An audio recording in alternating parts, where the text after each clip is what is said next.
Our clock has been fixed, so I'm told it's right now. So, welcome for joining us tonight to the regular meeting of the Calimesa City Council on Monday, April 15th at 6 p.m. Anybody wishing to either make a statement or something like that, you got to fill out a form, speaker slip, and give it to the city clerk. Or if you have something you want to say about one of the things in the public comment is, or the, what is that called? It's the public hearings there. That's a good saying. You know, it's you need to fill out a form and write down the number of which thing you want to talk about, and then we'll make it accommodating. You want to do roll call?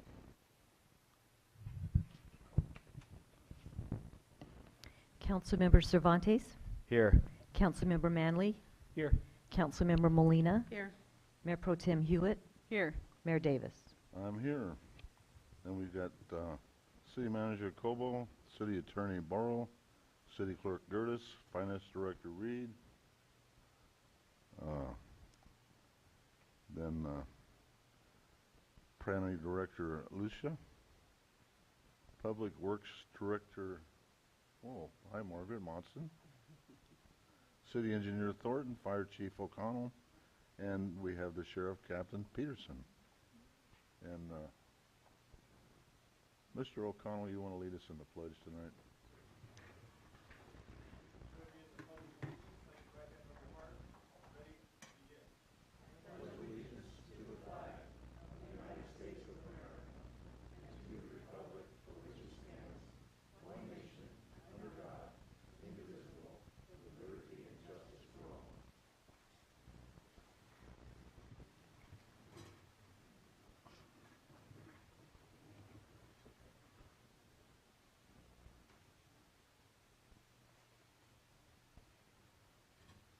Okay, we have a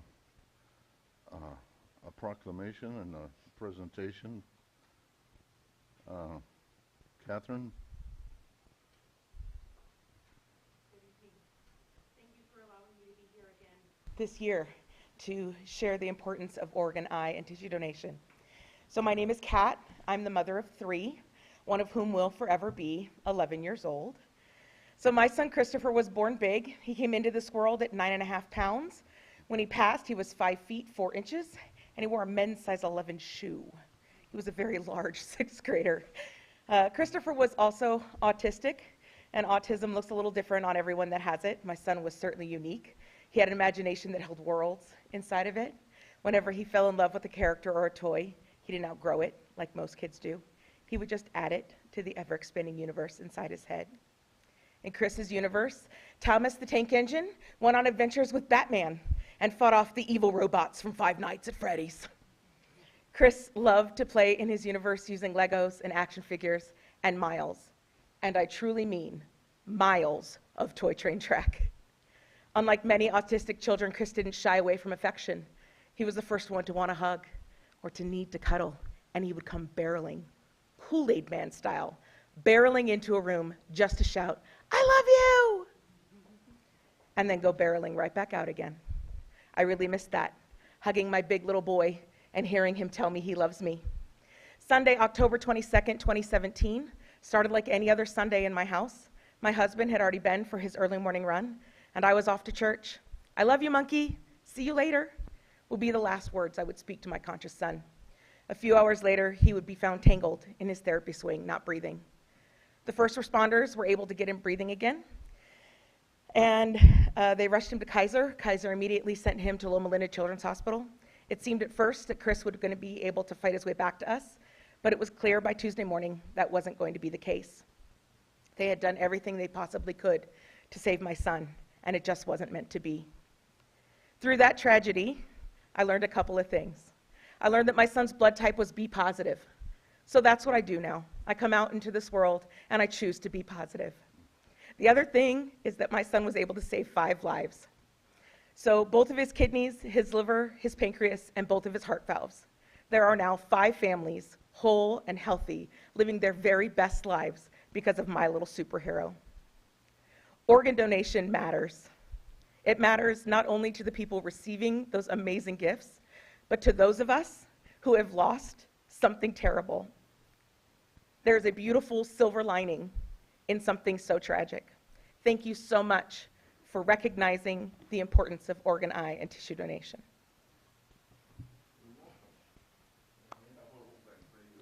Thank you. Like my dad, he donated his whole damn body. So I know I do that check, Thank you. but this is for the proclamation for the DMV Donate Life Month of April 2024. Whereas organ, tissue, marrow, and blood donations are life-giving acts recognized worldwide as an expression of compassion to those in need. And that's people, sometimes you can't donate things because you're older than 21. But there are, even for old people, there are things they can use. But this goes on, all about the same thing. But here, thank you. Thank you so much. Welcome.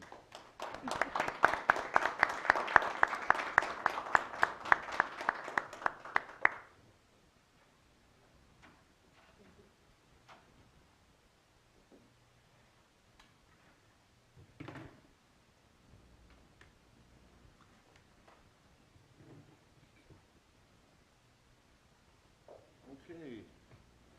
Need a motion for the approval of the agenda, consent calendar, and waiver of full reading of the ordinances. Mr. Mayor, we have public comment. We have one speaker for public comment first. Communications from the public.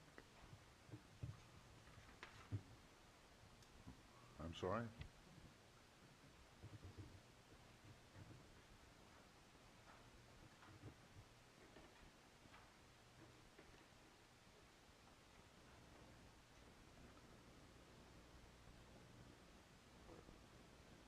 David, you want to come on up and give us a talk?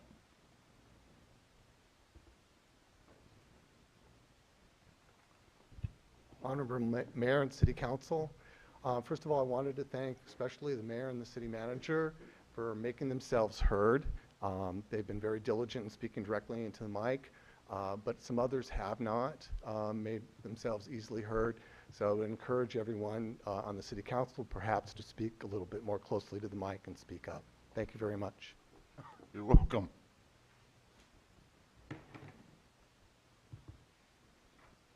Now,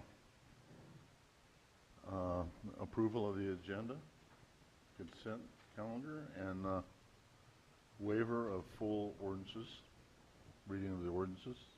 I'll move to approve the agenda, consent calendar, and waiver of full readings of ordinances if there are no comments or any items for. I'll second that. All in favor? Aye. Anybody opposed? Hearing none, you got 5-0. Okay.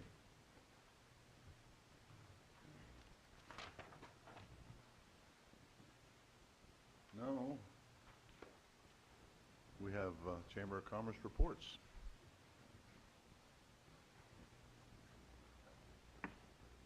Well, good evening. Been a couple of months since I've been here. Hopefully they've replaced me with somebody. Just quickly on our breakfast meetings.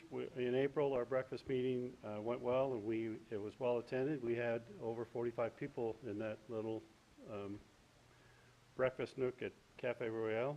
Janice Connick from Mount St. Jack College had a great presentation on the power of networking. Learned a lot. She was amazing in her presentation. In just a half hour prior to her presentation, she collated a bunch of information from people around the room and then was able to just verbatim share the training that she has for networking and the education that she can provide others for properly networking your business was amazing. This coming May 14th at Cafe Royale, we're having Christopher Markanian from the Markanian Law Group share with us as our guest speaker. It starts at 7:30 in the morning for networking, and then the official presentation starts at 8 till 9 o'clock. I try to get everybody out of there by 9. I do fail at that sometimes. Upcoming event is our annual scholarship tea for May 23rd. It's a Thursday. It's going to be at the Edward Dean Museum. There are still sponsorship opportunities available. Tickets are $30. And all the proceeds will go to the new Calamasa Chamber Foundation, which we officially received our nonprofit 501c3 status on.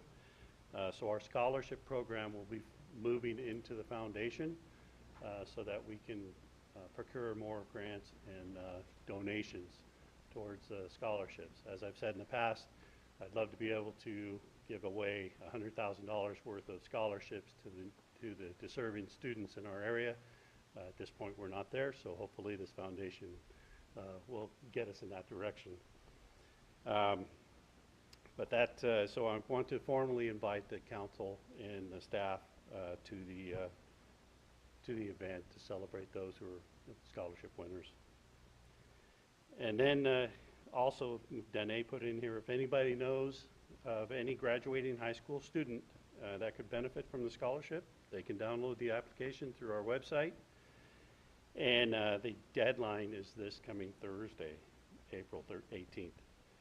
Our Welcome Bag program is well underway this year. We have successfully delivered over 50 bags to new Calamasa residents.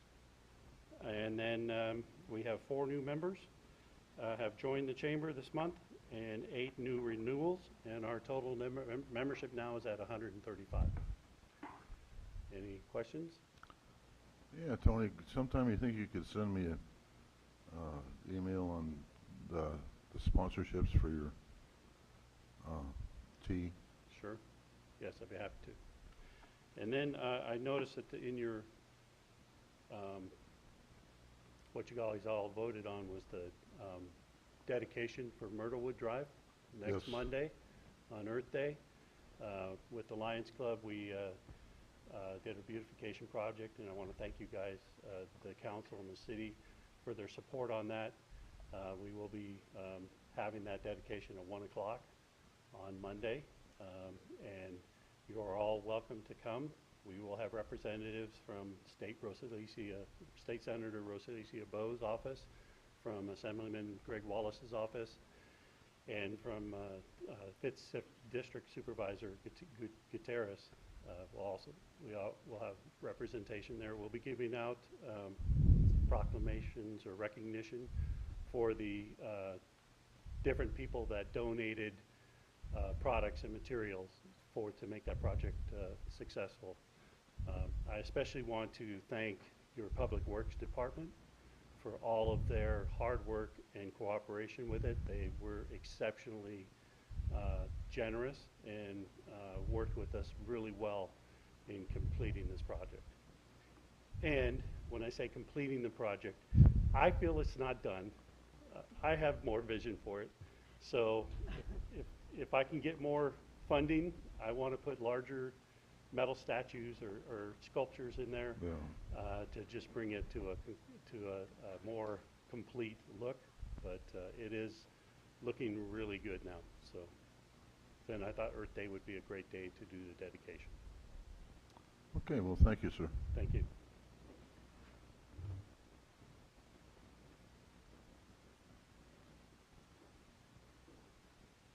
Okay, item number 15, public hearings. Who's going to start that off? Will? Planning Director Lucia makes her way to the podium. Just wanted to say this has been a long time coming for this particular project. We've been working with the applicant team for quite a long time. Staff believes this is a good project for the city. So I just want to preface by saying that, and with that, I will hand it over to Ms. Lucia. All right. Good evening, Mayor, members of the City Council, members of the public. Thank you for being here this evening. Make sure I speak into the mic for David. Item number 15 is a public hearing for the Summerwin Commons Phase 2 project. Okay, so you do have a bundle of applications before you this evening. This is a general plan amendment, a zone change, an environmental assessment, and a tentative track map. For project vicinity, we are looking at a site that is within the southwest area of the city. It's within the Summerwin specific plan off of the Cherry Valley Boulevard interchange exit. Shown there in blue. Okay, so just to remind everybody, this is a two-phase project. Phase 1 is the retail component. It's about 75,000 square feet. That was approved by the Planning Commission back in 2020. There are site improvements ongoing, and we do anticipate vertical construction, hopefully this quarter, maybe next. The project boundary for Phase 1 is bound in green, just for reference. Tonight, we're discussing the area in blue. This is a proposed residential development. Okay, whenever we have a specific plan amendment before us, I like to do just a very brief overview of kind of where we are and where we're going with the Summerwin specific plan. So all in, the project was originally over 6,000 acres. It was approved back in 1988, back when this was unincorporated Riverside County area. That large area of 6,000 acres has since been split into 3 separate specific plans, which is the city's Mesa Verde specific plan, the Summerwin specific plan, and then there's another specific plan area that was annexed into the city of Beaumont there towards the bottom of the screen. In 1991, Calamasa adopted the portions that are now Summerwin specific plan, and between the years 2020 to 2022, SP Amendments 2 and 3 were approved. Before you tonight is a proposed amendment number 4. Okay, you can see here's a quick land use comparison. It's really a small area we're talking about this evening. It's about 24 acres. Originally, the land use designation showed a mixture of business park and open space. What's now being proposed with this amendment is a 168 lot subdivision. So it's just that area that's shown designated with a blue star, about 25 acres that we're talking about this evening. Okay, so specific plan amendment 2102 would incorporate those land use changes that you just saw, and it would also modify the following items. There's quite a lot of information before you. What I'd like to highlight as the primary difference is, again, going to be a change from the land use designation of business park to residential, and this would increase the total possible number of residential units within the specific plan area from 3,841 to 4,009. So that goes up by 168 units, which is what's being proposed. There are also some amendments being language within the specific plan related to affordable housing. So originally, the affordable housing language read that within the specific plan area, there would be 150 units, all of those under 1,000 square feet, to be built within the high-density land use areas within the specific plan. So what's being proposed tonight, it's massaged a little bit. The language is now reading between 120 to 150 inclusionary units that would be located in more potential planning areas. So before, there were only 2 areas identified. Now there are 4. So it's just a little more flexibility as the specific plan continues to build out and market conditions continue to change. Okay. So another component of the entitlement is a tentative track map 38354. This proposes to subdivide about 25 gross acres into a newly created planning area, TC7C, which is a small lot garden court residential development. This would have a minimum lot area per unit of 2,600 square feet. That is pretty significantly smaller than our smallest area within the city. Our highest density lot is 6,000 square feet. This is proposing 2,600. Okay. There's also an 89,000 square foot infiltration basin and a 35-foot conservation easement along the northern portion, which follows the existing El Casco Creek, which is an ephemeral stream in the city. So this is a conceptual site plan. You'll see towards the bottom of the screen, right off the page, that's our brand new K-8, just in terms of location. The Summerwind Trail School is there, and off to the right of the screen, you can see the proposed retail development that's undergoing construction as we speak. And this is a potential layout for those 168 lots. Okay, what you will notice is there is not architectural review proposed as part of tonight's entitlement package. That is forthcoming. So if the council should choose to approve this project, a builder would need to come forward and have their architecture approved at a later time. These are just conceptual floor plans, so you can see how the subdivision would be laid out. And similarly, here is some sample architecture. There may be some changes depending on what builder comes through, but these are the types of elevations we might be looking at for these lots. Okay, inclusionary housing. This project is subject to the city's inclusionary housing ordinance. There are a total of 8 units required as part of this project. So that means 8 of the 168 would need to be part of our inclusionary housing ordinance obligation. And the text there is quite small, but the max amount that could be for those affordable units would be about $301,000. That's the max sales price for 8 of the 168 units. Be happy to answer questions regarding that information during Q&A. Okay, the final component of the entitlement application is the environmental assessment. This is a proposed third amendment to the Summerwind EIR. So there was a very robust EIR circulated and certified back in 2005. As part of this entitlement application, there were a number of technical studies and additional information such as biological resource studies, cultural studies, traffic impact analysis that was conducted. The addendum concluded that there would not be any new or greater environmental impact associated with these 168 units when compared to the original land use designation of business park. So just to kind of put in your mind what could have happened under the existing zoning, it would have supported warehouse development actually. And so this project is proposing to go from a potential warehouse development to a residential development, but those impacts are the same or less than what was previously analyzed. And so an addendum was the appropriate environmental document to use. Okay, with that, there are a number of recommended actions here before you tonight. I am available as well as the city engineer to answer any questions, and I do believe that the applicant, Rich Rowland, would like to make some remarks as well.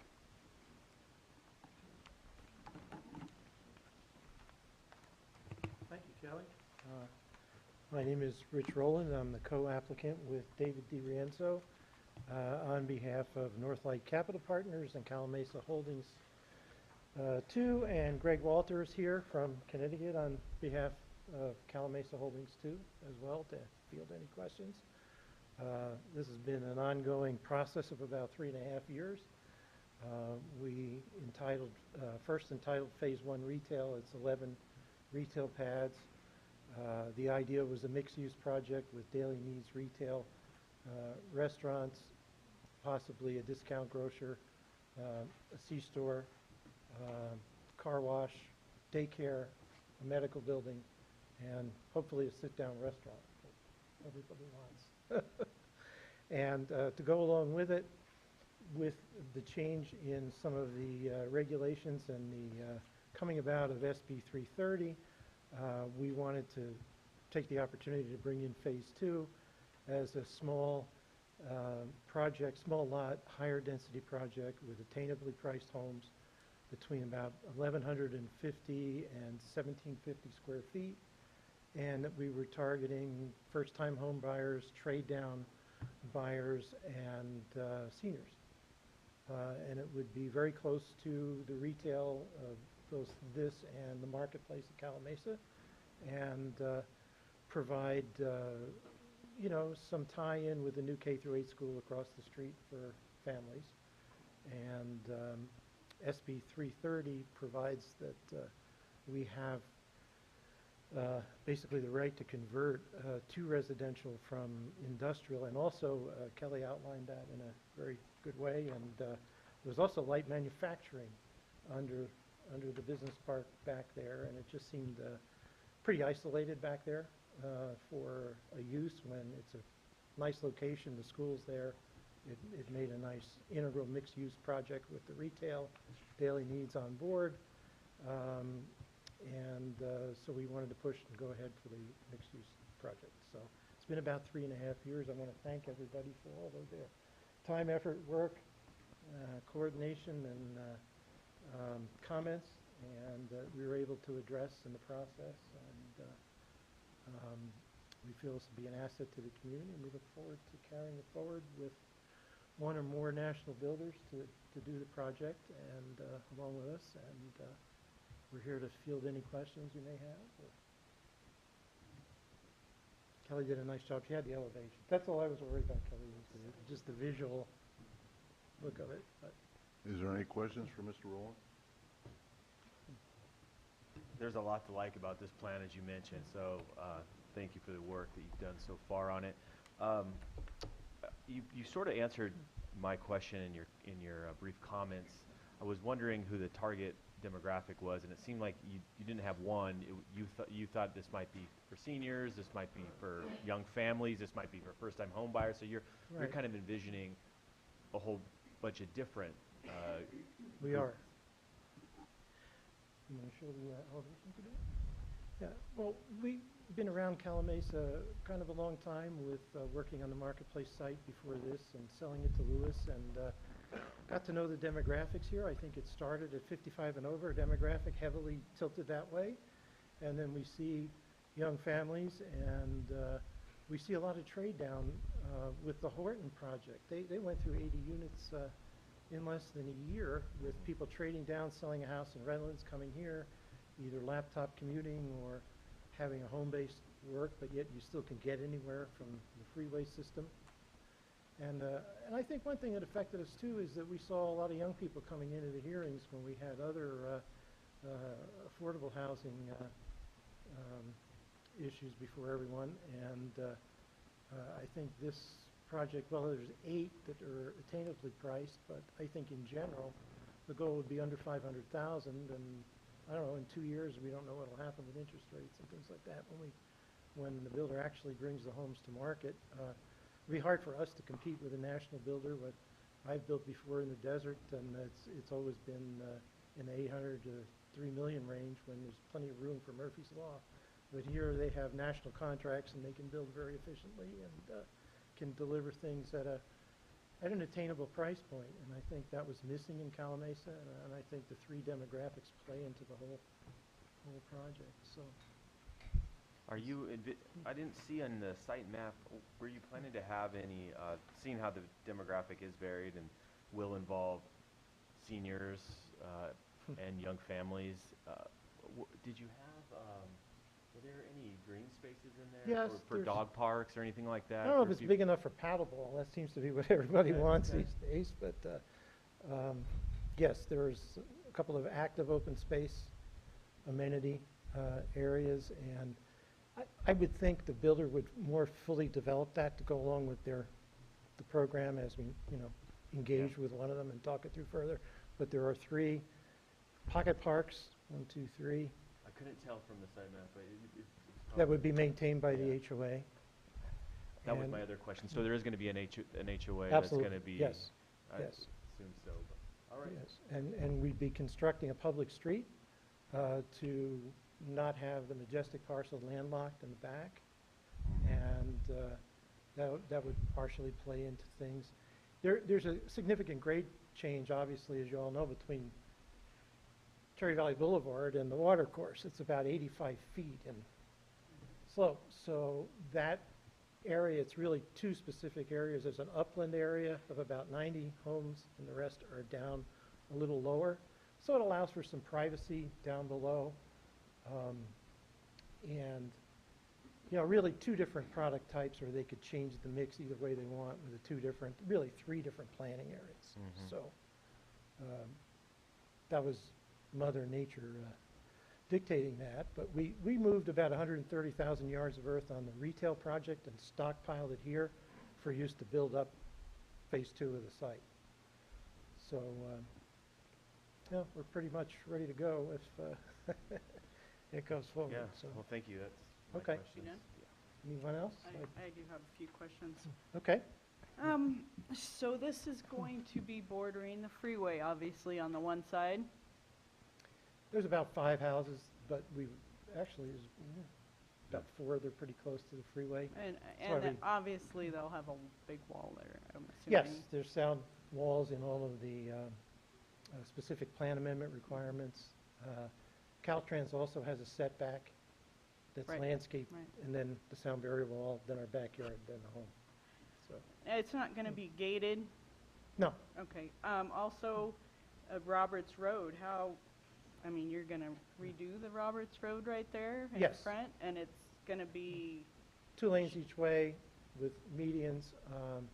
There's been some reorganization of the medians for Phase 1 that are Phase 1 public improvements, and in Phase 2, you'll see there that right now, everything's continuing down to Foxglove right, because we need to project the alignment eventually with right, the town center. right, we're hoping. Yes, yes.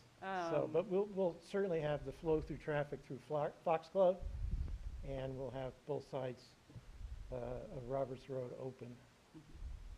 Yeah, ballpark figure on timeline, how long before these will be occupied?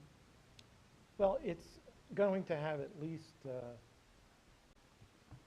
9 to 10 months of site work, and then in-track construction of at least another 8 months. So the critical path to also get the sewer connected and get everything to go vertical is about 22 months. So it's about 22 months to a Phase 1 where we could have models and say 30 homes available for sale as Phase 1. Takes time, doesn't it? It sure does. Yeah, it's hard to time market cycles of interest rates and things like that because you've got other driving factors to your, Right, when you can deliver, so. But, that's all the questions I had for now. Anyone else? well, thank you. No, thank you, sir. All right.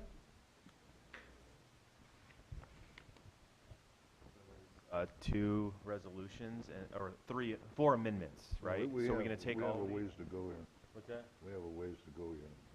That's Otherwise, right, it's a the public attorney's hearing, gonna- that's a public comment Yeah, now. the attorney's gonna tell me all about it pretty quick. We don't have any speaker slips or anything like that, but is there anybody that wanted to comment on this? Seeing none, we will close the public testimony, and I'll close the public hearing. Now, you can say whatever you want. Go ahead. Go ahead. So unless there's further comments by the council, you can take the first resolution first, the environmental assessment, and then the two resolutions and the ordinance can be done on one motion. So first would be the environmental assessment. It's the first resolution. It's 2024-16. I can take it.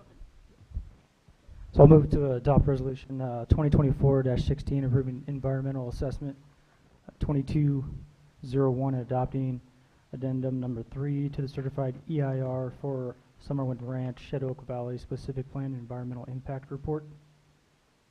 I'll second. Go ahead. I was going to read the last part, sorry. Yeah. It's SCH number 2004061035, attachment B. I'll second. Okay. All in favor? Aye. Aye. Aye. And I'll- Opposed? Okay. So at this time, you can take the next items 2, 3, and 4, but you need to read the actual title of the ordinance. Okay. So I'll move to adopt resolution number 2024-17 approving general plan amendment 2022-02 modifying the land use map figure LU-1 by relocating business park, commercial and open space designation of the Summerwind Ranch at Oak Valley specific plan consistent with proposed amendment number 4, specific plan attachment C, and waive full reading and introduce ordinance number 398 by title only, an ordinance of the City of Calamasa approving zone change 21-02 for specific plan, amendment 21-02 adopting the Sonoran specific plan area 1, amendment 4 attachment D, and adopt 2024-18 approving tentative tract map number 38354, TTM 38354, subdividing 24.68 gross acres into 168 numbered lots and 6 lettered lots, attachment E. Second. You beat me. All in favor? Aye. Anybody opposed? Hearing none, 5-0. So that matter has been approved, although the ordinance will come back for second reading on your next council meeting on the consent calendar. Okay, thank you. Okay, next public hearing. Consider approving the report on costs of services, user fees, supply report, or study report, and adoption of amendment and based on fiscal year 2023-24. Will? Before I go into the presentation, I just wanted to inform the council we've had a request for continuance. I think I made you all aware of that. So at this point, you know, I think we have a public speaker that wants to speak on that matter. So my recommendation would be to maybe hear that public comment first, and then consider the request. Works for me. So at this time, you'll open up the public hearing. Yes. That's what I'm doing. I'm opening up the public hearing. And I have one speaker slip here. David?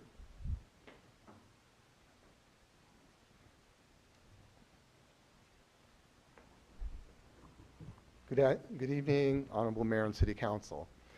As an retired administrator, I can see that our city manager is working to strengthen the city's financial house by creating a readable budget, by separating the operating budget and the capital budget, and then moving forward this cost allocation plan. This cost allocation plan is important for the city. It generates revenue. When I heard the last meeting about this, I was very, very surprised how long ago the last cost allocation plan was completed. It's very important for the city to generate revenue. You'll see it in the city streets. There's a lot of deferred maintenance. The further we defer maintenance, the more it's going to cost. We get down, the damage goes beyond the top level, goes into the subsurface. That costs a hell of a lot, that costs a lot more to do. So I think it's important that we move forward with the cost allocation plan and move these funds into keeping the city in good standing. Keep it to further and appropriately maintain the city's assets. Thank you. Thank you, sir. Okay,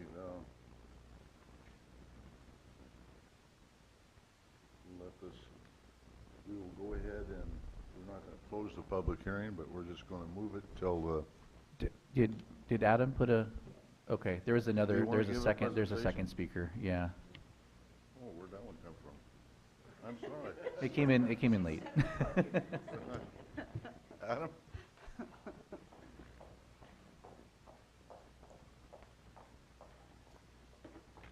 Honorable Mayor and City Council, my name is Adam Evantov, Public Affairs Manager for SoCal Gas.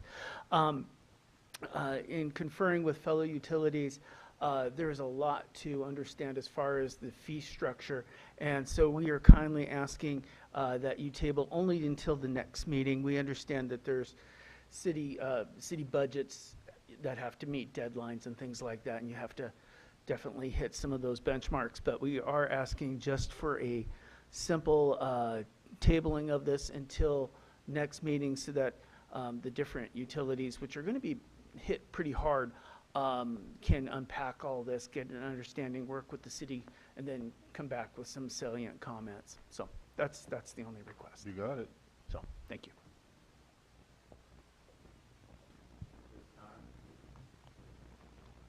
And since the public hearing is still open, if there's a motion to continue to May 6th. Have a motion? I'll make that motion. We are going to move this. Just talk into that. Sorry. Move the public hearing to consider approval of report and costs of services, user fee study report to our next meeting. Is that when? Yep, May 6th. May 5th. 6th. 6th, sorry. I'll second. All in favor? Aye. And I just want to clarify that as far as the budgetary impact goes, delaying it to the next meeting will not have an impact because we were scheduled to make these changes effective July 1st. Yeah. Okay, And so business this matter, items. sorry to interrupt, Mayor, there will be no further public notice of this public hearing. And so put it on your calendar for May 6th. Yeah. Okay, item number 17, scheduling of special workshops, summer meetings of city council and consideration of possible closure of City Hall during the Christmas and New Year's holidays. Well, let's all take a vacation. Go for it. So this is the time of year that we set these schedules. So a number of recommendations for the city council. The first of which we've been working with the Sheriff's Ad Hoc Committee for quite a few months now, and it's going to culminate in a public safety workshop. And so we are going to request that the city council set a public safety workshop for Monday, April 29th at 3 p.m. Secondly, for our fiscal year 25 budget, we want to set a workshop for that for Tuesday, May 21st, 2024, with a start time of 3:30 p.m. And then the next couple of items are going to probably require some conversation with the council. Typically, in years past, we have taken off 2 meetings during the summer. Usually, we take the first meeting of July off because it corresponds with the 4th of July holiday, and so we are going to recommend that meeting be canceled. And then the second one, typically we've done can correct me if I'm wrong, we've done the first in August, second in August, because we need the first one for certain things that need to go on the tax rolls, correct? Okay. So, but last year, we decided to do the first meeting in September instead, which actually was kind of a pretty good timing because it followed the Labor Day holiday. So we canceled the meeting that corresponded with 4th of July, and then we canceled the meeting that corresponded with Labor Day. So that was what we did last year, and so that's obviously up for consideration for the council. And lastly, the City Hall closure, we typically have a City Hall closure between Christmas and New Year's.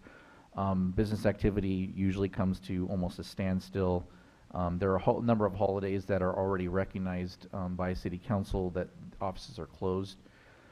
So we have 3 options out there for council consideration. The first one would be to close City Hall from December 23rd, 2024 through January 3rd, 2025, to reopen on Monday, January 6th. That would be a full 2-week closure.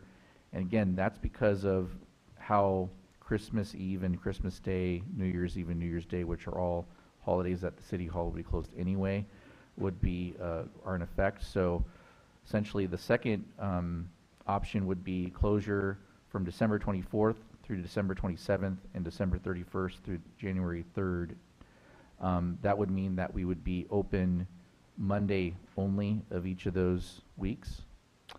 The third option would be to just close for the paid holidays, which are December 24th and 25th, and December 31st and January 1st. So we would be open Monday and Thursday of each of those weeks. And again, I'd like to remind the council and the public that any additional days that are closed beyond the paid holidays, employees are required to utilize their leave balances. So for option one, they would be required to use 40 hours of leave time. Option two, they'd be required to use 20 hours of leave time. And option three, they'd be required to use none because it would just be the paid holidays. So again, during this time period between Christmas and New Year's, we see a big drop-off in business activity. Of course, public safety would not be subject to this. They would continue to operate as normal. So this would affect only our City Hall offices and our planning office. So, and finally, Christmas and New Year's holiday meeting schedule. Typically, you know, we cancel the first meeting of January because we're not here to prepare the agenda. Even with option three, which is the least amount of closure, that still wouldn't be sufficient time to be able to put together an agenda. So we would still recommend, regardless of what the council decides for the holiday closure, that we cancel that first meeting in January. That concludes my report. So what we're asking for the council is to schedule those two workshops, the public safety workshop and the budget workshop, to propose closures for the summer meeting schedule, propose closures for the Christmas and New Year's holiday, and finally cancellation of the first meeting of January of 2025. Comments? Anything?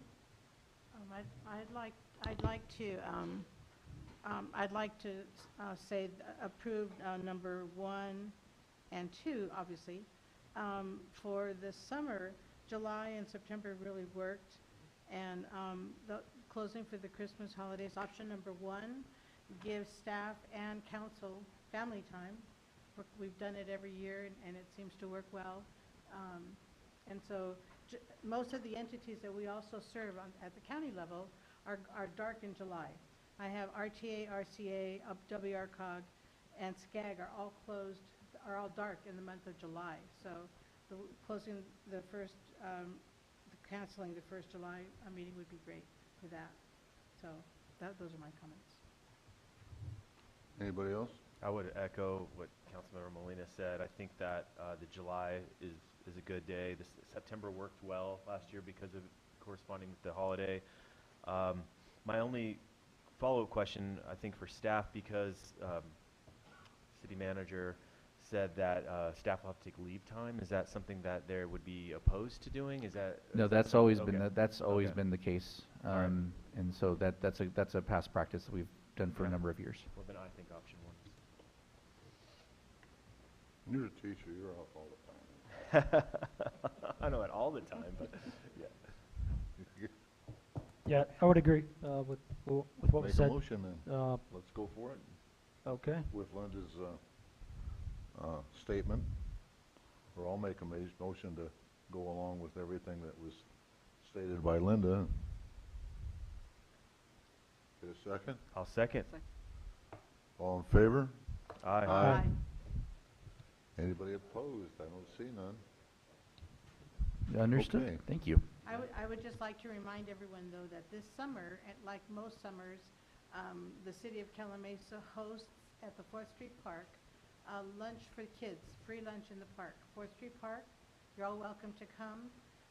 It's school food, but you know, some kids, those are the only meals that they get, and I think it's well received. And it's a partnership between the school district and the city of Calamasa and HM. USDA provides the food for the children. So you're all welcome to come. Usually we get the first lunch option because it gets so hot here, kids usually walk to the park. And it's usually at 11:30 to 12:30. So you're welcome to come. We try to get some activities through the library and anyone else we can get to come and entertain our kids. So don't forget that. Thank you. Okay. Mayor and council members reporting of county and regional meetings and conferences. Manley. Thank you, Mayor. I did not attend any meetings, so that's going to conclude my report for the night. Good for you. Linda, you got any more brief yet? Yes, I do. On April 3rd, I attended a RTA Budget and Finance Committee meeting. It was routine items. On the 4th, attended SCAG's Transportation Committee in Los Angeles, and where they were discussing the plans that they have in place. They picked them the year before. On April 8th, Darlene and I attended Will attended the Riverside Division of Cal Cities Executive Committee. Actually, that was a Zoom meeting. And again, we're trying to get cities, support cities and get them to provide amenities to their cities, work together on what's good, what's bad for cities. That's every other month for the year. And then on April 10th, attended RCTC's meeting where staff was given direction to prepare an ordinance. And Tony mentioned about the dedication program on Monday, so just wanted to repeat that too. Thank you. Jeff. Thank you, Mayor. I did not attend any county or regional meetings, so I don't have a report on that, but just want to briefly say that, Mayor, you maybe noticed this in our neck of the woods on Singleton. Somebody, I don't know if it was an accident or not, but someone drove into the center divider and knocked over a tree and a street sign and damaged a little bit of the median there. So I don't know if that's been brought to the city's attention yet, but want to make note of that. Yeah. Margaret writing down right now. Yeah. It's not because they're going too fast. Probably. That concludes my report, Mayor. Yeah. Thank you, Jeff. You got anything? No, I did not attend any WRCOG meetings. I think I'm good for now. Okay, well, I just want to better get out there and take care of your weeds if you got any. You know, it's going to be an ugly season, I'm afraid. You know, I've had people working all over my hills trying to keep them down so that guy over there doesn't come and find me or send me all kinds of weed notices. And also, I don't know if everybody has heard that we're moving the library to the bank, and they're working on that right now. And I don't know, when is that supposed to be done? May 1st is when they'll open at the library or at the Bank of America. And it is a temporary location. That's so that the old library can be torn down and a new one put in its place. That'll be more than twice as big. Yeah, yeah. So that's about it. And you know, I noticed that patience is not the virtue of a lot of drivers anymore. You know, and it's all over our city. It seems to be a hazard. You know, and I would like to see people respect other people. You know, it's go to the speed limit. If you aren't going the speed limit, you know, I can see impatience and everything else, but I'll be going the speed limit just because I'm the mayor and I don't want to get a ticket.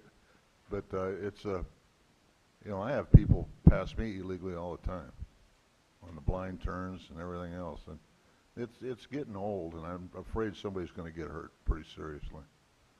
And that's about all I got to say. I will now turn it over to the city manager. Thank you, Mayor, members of the City Council. I have quite a few items to go over tonight. First of all, I just wanted to state that State Senator Rosalisa Ochoa Bogue will be hosting a town hall here at the Senior Center this Thursday at 6 p.m.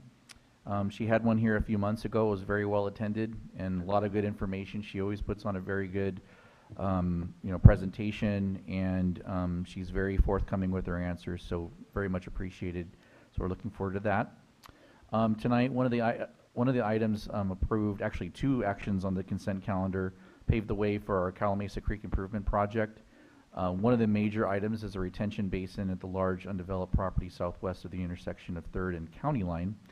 The city, utilizing flood control district funds for the project, approved the purchase of the basin property from the trust of Billy and Margate Simmons. The trustee, Mr. Simmons' daughter, has requested that the detention basin be named after her father in his memory. So I just wanted to pass that along, that the request has been made.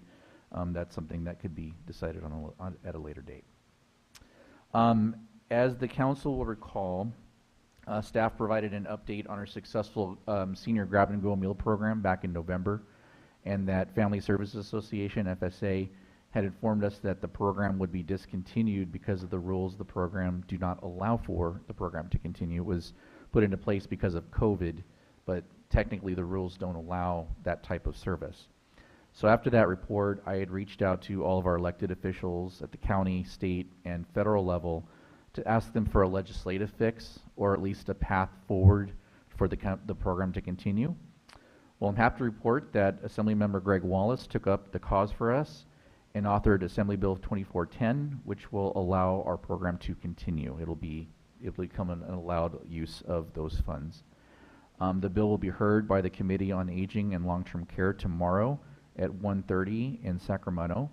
And Assemblymember Wallace's staff asked me to speak at the hearing in support of the bill, which I will be doing. So I'd just like to thank Assemblymember Wallace and his staff for crafting this legislation the city is urging, and I look forward to working with his staff to get this legislation adopted. And finally, I wanted to give an update on all of our favorite subject, 5th and County Line. So, first of all, I certainly understand and acknowledge the frustration of the public, and it's warranted. It's been a Murphy's Law type of project, especially at this intersection. So the timeline I'm going to go through, I'm just going to kind of give you just what's happened. It's not meant to be excuses or anything like that. It's simply to give the public a full picture of what happened and how we got to where we are. So there are two major issues that are impacting our timeline with this project. Everyone knew about the Southern California Edison poles and the related communications that are on those poles. And the second is a major South Mesa Water Company water line project, which is actually running the length of the project limits. So it'll go from Douglas all the way down to west of Calimesa Boulevard. So the contract for County Line Road project was originally awarded in February of 22, and work commenced in April of 2022. Utility coordination, including with Southern California Edison, began in 2021. This is an important aspect of this timeline, because I think a lot of people have misinterpreted that the cities did not do their due diligence in reaching out to our utility partners, and that is not the case. In March of 2023 is when the work started at 5th and County Line. Road work on the intersection finished sometime in August of 2023, and originally SEE had estimated to have the poles removed by October of 2023. But in July, as road work was wrapping up, SEE determined that relocating the utility lines at 5th and County Line would require much more work than they had originally anticipated. In September of 2023, both Yucaipa and Calimesa were finally given a timeline that the poles would be removed in December of 2023. So at that point, both cities got together to come up with a safety compliant plan to partially open the intersection, which was put into place in October of 2023, and that's the configuration that is in place today. In December 2023 came and went, and only some preliminary work had been done. Finally, in February of this year, Edison relocated their lines underground. Then in about 4 weeks after that, Frontier and Spectrum relocated their lines, which allowed the remainder of the poles to be removed. So the question is, why is the intersection not opened now that the poles are removed? Well, recall that I said there's two issues. So the second one has to do with that major pipeline project by South Mesa Water Company. So the original timeline for that project was back in August of 22, the city and South Mesa reached agreement on the parameters for the project, since we had already started up the County Line Road project, and we needed to coordinate the projects, obviously, because we're working in the same right-of-way. The city also acted as the lead agency for the required environmental approval, since South Mesa is a private water company and they were going for a grant for this project. So it's being majorly funded by a state grant. South Mesa was supposed to receive the state funding agreement in fall of 2022, and that did not happen, which impacted the rest of the schedule. So the city was going to demobilize our contractor in the fourth quarter of 2022 so South Mesa could move forward with their project. And they were supposed to have the area east of 5th and County Line done by the second quarter of 2023 and have the balance through Calamasa Boulevard done by third quarter of 2023. And as of now, South Mesa's work has not started. That grant agreement it took a long time for them to do that, and until they got that grant agreement approved and in place, they couldn't go out and contract for the work, because obviously until they had that grant, they weren't able to afford it. So as of now, the work has not started yet, and we still don't have a construction schedule, mainly because they're still waiting for some parts for that project in order to move forward. So given that we still don't have a start date for South Mesa's work, and we didn't want to, open up if we thought that the work was imminent, we didn't want to just open the intersection up, then just have to close it again for them to do their work. But since we don't have that timeline now, there are some maintenance repairs that need to be done, and I wanted to have Mike kind of elaborate on that. So there's some subsidence that's happening there. So I just wanted to have Mike Thornton give kind of a reason why for that, because I think that's important to understand too, because that's going to be the reason. It's going to, ultimately, the work that we're doing will allow the intersection to open up fully for all traffic movements in 3 to 4 weeks, but I wanted to explain why it's not going to just be like tomorrow. Why can't we just remove all the barriers and open it tomorrow? So Mike, can you explain that? So when we design street pavement, the thickness of asphalt and the thickness of what's called base that goes underneath the asphalt is designed based on a certain load.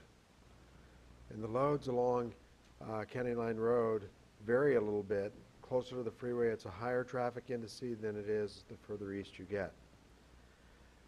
It was designed to use the old pavement grindings as a base material combined with subgrade and then pave over top of it. Well, when we started to do the work, the pavement was designed for 5 inches, but when we did the work, we only put in 3 inches so we could finish all the work and then overlay the street. When we opened the street to allow the public to start using it, we only had 3 inches of asphalt. So what's happened is there's a lot of factors involved, but the main factor involved is the thickness of asphalt is not thick enough to withstand the weight of heavy trucks. So when they started to use the intersection of County Line and 5th Street, the pavement started to fail. So we were really concerned. We haven't even finished the project, and yet we already had some failures of the asphalt. And there's other factors involved, but the primary factor is we just didn't have enough thickness of asphalt to provide the structural strength to support the road. So that's why we have to go back and do those repairs that Will was describing, allow South Mesa to come in and finish their water line, and then we would overlay the entire roadway, giving us a full 5 inches of thickness that will support the truck traffic going forward.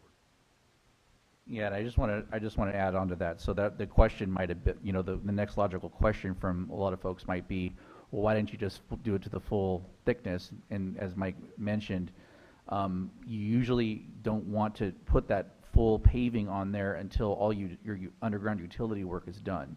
So since South Mesa is going to be coming through and doing their water line still, we didn't want to put a fully finished road in for them to come tear it up and then have to lay it again.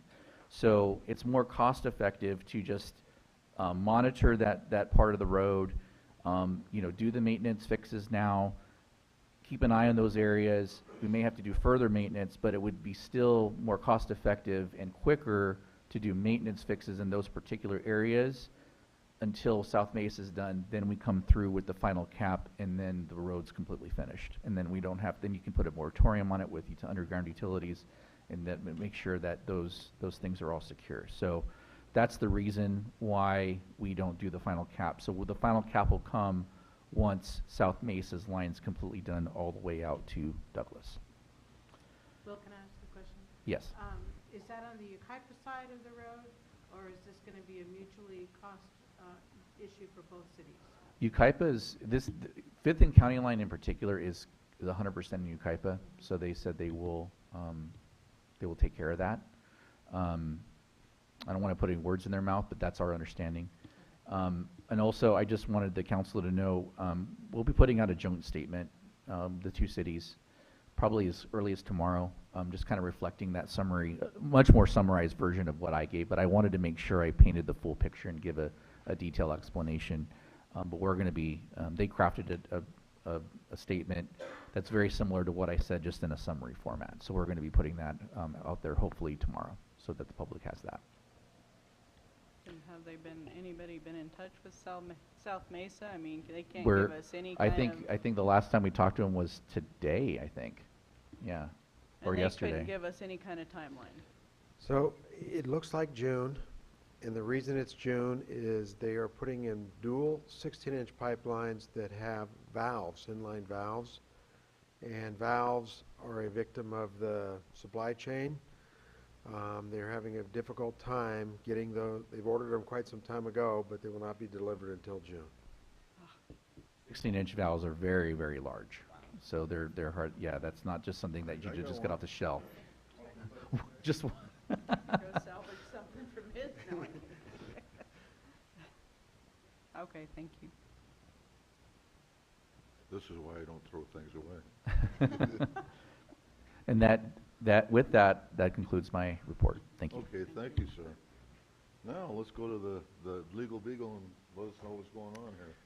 Thank you, Mayor. Pursuant to Government Code Section 54956.9, the City Council will now go into closed session to discuss the item identified on the agenda. And I will have to recuse myself from that meeting, correct? That's right. Okay, thank you much. Yeah, for Darlene, let the record reflect that Wendy is recusing.